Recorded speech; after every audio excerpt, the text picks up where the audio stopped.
Begitu jawaban Mufti Syekh Ali Jum'ah dalam kitab Al-Bayan lima yushghilul adhan. 4. Nabi tak diizinkan berdoa di makam. Bukan berarti kafir, karena ada 2 kasus tidak kafir.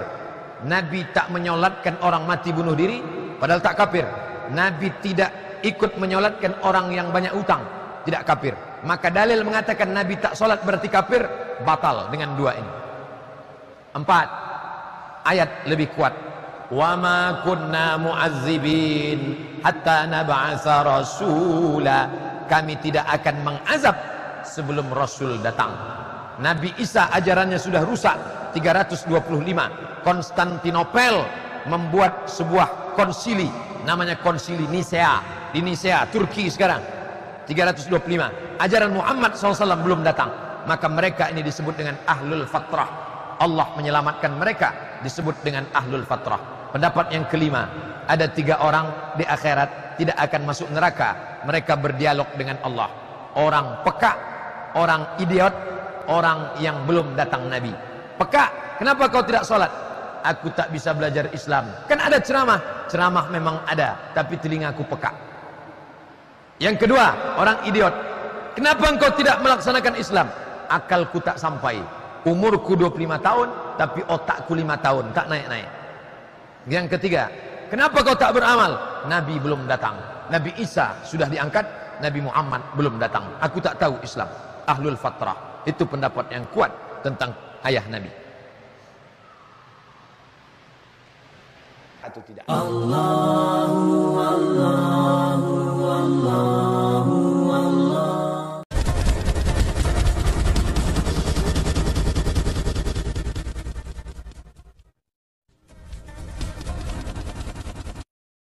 Ini pertanyaan. Mudah-mudahan orangnya bertanya bukan untuk menjebak atau untuk mencari-cari kesalahan. Apalagi zaman sekarang ini kita sering diadu domba. Pertanyaan, ayah ibu Rasulullah di surga apa di neraka? Ini pertanyaan sering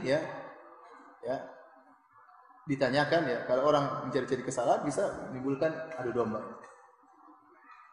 Namun saya ingin jawab, karena ini bertanya tentang ilmu. Saya katakan para hadirin hadirat yang dirahmati oleh Allah Subhanahu wa taala, bahwasanya kita sangat mencintai Nabi sallallahu alaihi wasallam. Dan kita sedih apa yang disedihkan oleh Nabi sallallahu alaihi wasallam, dan kita gembira apa yang digembirakan oleh Rasulullah sallallahu alaihi wasallam. Rasulullah SAW sedih tatkala dia minta izin agar memohon ampun bagi ibunya. Allah tidak mengizinkan. Dan kalau Rasulullah SAW minta izin untuk menziarahi ibunya, maka diizinkan oleh Allah Subhanahu wa taala. Kemudian juga tatkala ada seorang bertanya kepada Nabi SAW, di mana ayahku? Kata Rasulullah SAW, ayahmu di neraka. Kemudian ini dalam Sahih Muslim, ketika orang itu sedih, kata Rasulullah SAW, inna abi wa abaka finnar. Sungguh ayahku dan ayahmu di neraka. Taib. Masalah ayah ibu Nabi di neraka atau tidak masalah yang gaib. Maka tidak boleh kita mengucapkan tentang masalah ini kecuali dengan dalil, bukan pakai perasaan. Dan Rasulullah SAW telah jelaskan dalam Sahih Muslim bahwasanya ayahnya di neraka jahanam dan ibunya tidak diizinkan agar dia mohon ampun buat ibunya. Apakah kita berani melanggar perkataan Nabi SAW? Saya katakan memang ada sebagian ulama yang berusaha mentakwil hadis ini. Mengatakan, oh maksudnya ayahku dan ayahmu di neraka, maksudnya pamanku di neraka, yaitu Abu Talib misalnya. Tapi ini dibantah oleh Imam Nawawi rahimahullah. Imam Nawawi rahimahullah, ini apa yang saya sampaikan ini terdapat dalam buku Al-Minhaj Syarah Sahih Muslim. Imam Nawawi tegas dalam hal ini menjelaskan ayah dan ibu Nabi SAW di neraka jahanam. Oleh karenanya, di antara dalil yang menguatkan bahwasanya ayah dan ibu Nabi SAW di neraka jahanam, bahwasanya Nabi saya tidak pernah mendapati doa Nabi mohon ampun buat ayah ibunya. Antum pernah dapati doa Nabi SAW berdoa, Rabbi ghufirli wali walidayya? Pernah? Ada atau tidak? Padahal sebagai anak yang berbakti dia harus sering mendoakan kedua orang tuanya. Tapi saya tidak pernah menemukan Nabi berdoa, Rabbi ghufirli wali walidayya. Yang ada dalam Al-Quran, bapak ibunya Nabi Beliau berdua adalah ahlul fitrah. Ahlul fitrah itu siapa? Ahlul fitrah itu adalah orang yang hidup di masa kekosongan daripada Nabi. Orang yang kesempatan kesehatan kepada kita semua, sehingga kita dapat melaksanakan suatu kegiatan kita taklim pada yang tempat yang berbahagia ini. Dan tak lupa juga selawat piring salam atas junjungan kita Nabi besar Muhammad sallallahu alaihi wasallam. Allahumma sholli ala Muhammad wa ali Muhammad. Allahumma sholli ala Muhammad wa ali Muhammad. Pada kesempatan ini Pak Irwan bertanya, "Ya Ustaz, bagaimana menurut Ustaz siapakah yang benar?" Sebagaimana kita lihat di dalam video ini, bahwa para ustaz itu berdebat, yang didebatkan tentang kedua orang tua Nabi Muhammad.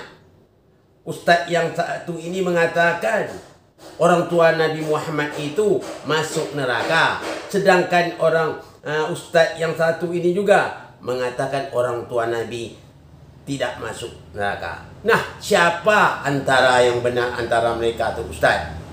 Kalau menurut pandangan Ustaz. Assalamualaikum warahmatullahi wabarakatuh. Waalaikumsalam warahmatullahi wabarakatuh. Ya, untuk menjawab pertanyaan antum ini sebenarnya tidak rumit. Saya sudah berkali-kali sampaikan. Ini sebenarnya, mereka ini sebenarnya terjadi debat. Debat yang tidak punya keputusan. Ya, debat yang tidak punya keputusan. Kenapa? Berkali-kali saya sampaikan kepada ustaz maupun ulama dia, tolong supaya tidak berkepanjangan pertikaian, duduk bersama, selesaikan masalah sehingga tidak ada debat-debat yang tidak punya masalah. Kadang-kadang di sini akibat gengsi mungkin. Saya berkali-kali sampai, kita jangan sekali-kali merasa itu diri kita itu pintar. Kadang-kadang kita, ya, maaf ya, kita menulis, ada yang nama skripsi sudah kita lalui, ada nama tesis sudah kita lalui, atau disertasi sudah kita lalui tingkat S3-nya. Mungkin kita sudah menganggap pintar. Tapi Allah menjelaskan dalam surah Al-Kahfi ayat 9, kalau kamu jadikan pohon-pohon, ya, jadikan pena, air laut kamu jadikan tinta, kamu menulis kalimat-kalimat Allah, niscaya air laut itu akan kering walaupun ditambah sebanyak itu lagi. Maksudnya apa? Waktu ilmu Allah itu tidak terbatas. Oleh sebab itu harus banyak kita memahaminya tentang kalam Allah. Dah, untuk menjelaskan ini, ya, sebenarnya siapa yang benar? Sebenarnya dilarang Allah kedua-duanya. Kenapa? Wala tafarraku waskuru nikmatallahi alaikum is kuntum ahda'am fallafa baina qulubikum fa asbahtum bi ni'mati ikhwana wa kuntum ala syafa hufratin minan nar. Allah katakan, jangan kamu berpecah belah telah dapat keterangan yang jelas. Dahulu kamu zaman Zaliyah itu berpecah belah, diselamatkan Allah, disatukan hati Allah. Kalau dahulunya kamu berada di jurang-jurang neraka. Begitu, akibat apa? Berpecah belah seperti ini. Ini dilarang oleh Allah Subhanahu wa taala. Namun untuk menjawab pertanyaan ini saya jelaskan, ya. Sebenarnya harus duduk bersama mereka itu. Saya jelas, kalau saya akan duduk bersama, saya jelas saja pertanyaannya. Kalau untuk mereka yang mengatakan Nabi Muhammad, orang tua Nabi Muhammad itu masuk neraka, tolong jelaskan ayat mana yang mengatakan kedua orang tua Nabi Muhammad masuk neraka. Jelas. Dia tentu menjawab, hadis ini, hadis Bukhari, hadis ini. Tentu begitu dia jawab. Kena dasarnya kurang kuat. Okey, dia jawab begitu. Kalau betul ada Rasulullah mengatakan demikian, ayat mana yang diterangkan oleh Rasulullah sallallahu alaihi wasallam? Makanya kita kalau memiliki hadis harus pas dengan hadis itu. Harus kita tahu sumber aslinya. Jangan seenak ngomong, seenak edewe. Ini agama ini. Agama Islam sumbernya apa? Al-Quran dan Sunnah. Rasulullah sallallahu alaihi wasallam bersabda, dia mengatakan di akhir zaman nanti akan terjadi suatu pertikaian. Betul apa yang kata Rasulullah. Yang dipertikaian apa? Tentang aku, tentang hadisku. Apa-apa yang tidak sinkron dengan Al-Quran itu bukan dari aku, kata Rasulullah sallallahu alaihi wasallam. Saya ingat juga lagi dari Ayyub bin Rashid, dari Abu Abdullah Ja'far Shadiq, Ja'far bin Muhammad As-Shadiq. Beliau mengatakan, beliau menerangkan hadis Nabi yang berbunyinya malam yufa minal hadisil Quran fahuwa zakro. Itu kata Rasul itu yang dijelasnya. Apabila hadis tidak sinkron dengan Al-Quran, itu adalah pembohong, kata Rasulullah sallallahu alaihi wasallam. Jadi kita harus tahu sumber hadis dari siapa. Tidak ada sumber hadis yang lebih sahih melainkan dari Ahlul Bait Nabi Muhammad sallallahu alaihi wasallam. Itu saya peringatkan. Nabi tidak pernah ngomong melainkan wahyu yang diwahyukan oleh Allah. Bohong kalau Nabi berkata menurut hawa nafsunya.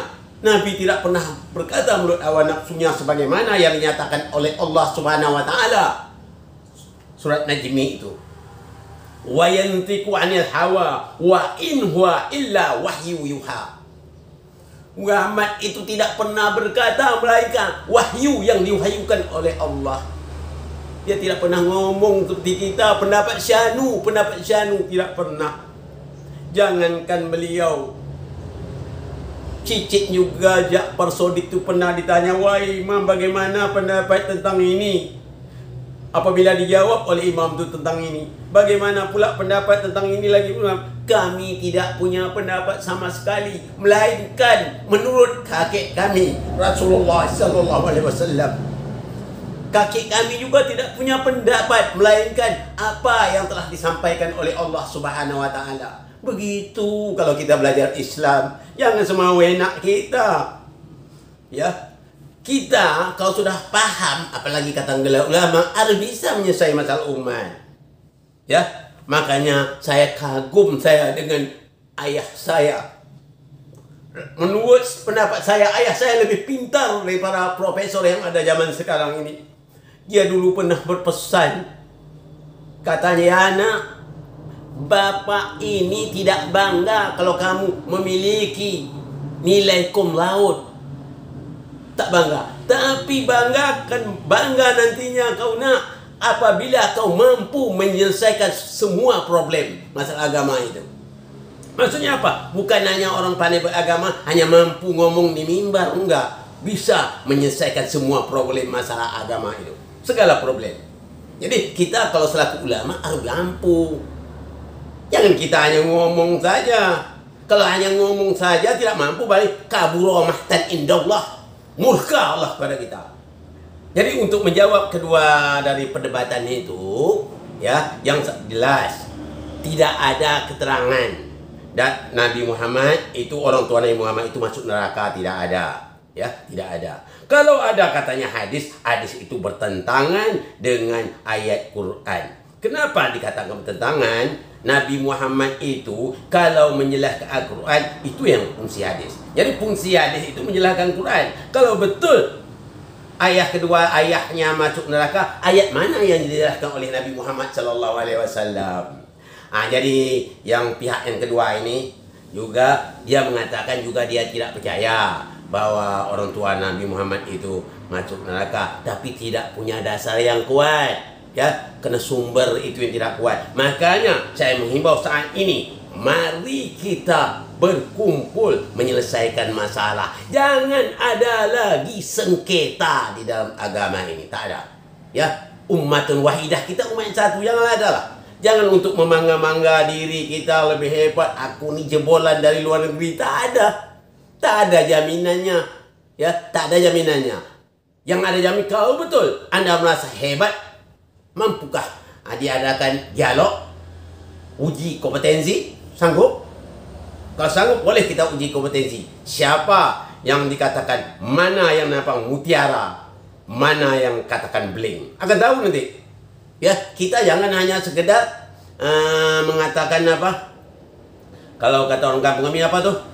Kita yang paling utama apa katanya? Quality. Quality itu yang kita utama, bukan quantity. Nah, jadi kita harus begitu. Jadi untuk menjelasnya, Islam itu hanya sumbernya dua, Al-Quran dan sunnahnya. Bagaimana kita tahu tentang Quran? Itu lewat Rasulullah. Setelah itu apa? Lewat Ahlul Baitnya. Lewat seterusnya. Ya, penerusnya, wasi-wasinya. Jadi kita harus punya wasi. Nah, untuk yang berikut saya tanya, ada yang mengatakan di zaman apa dia beralasan ada zaman yang senggang itu.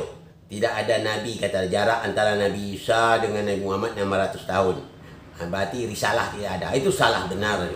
Ya, risalah tetap ada. Nabi Isa itu mempunyai wasi juga, meneruskan dia. Dia nanti yang menerus sampailah kepada Nabi Muhammad SAW. Kenapa? Alam ini tidak pernah kosong dari risalah Allah. Seandainya kosong, hancur alam ini. Tak lepas. Jadi kita kalau belajar Islam jangan tanggung-tanggung lah.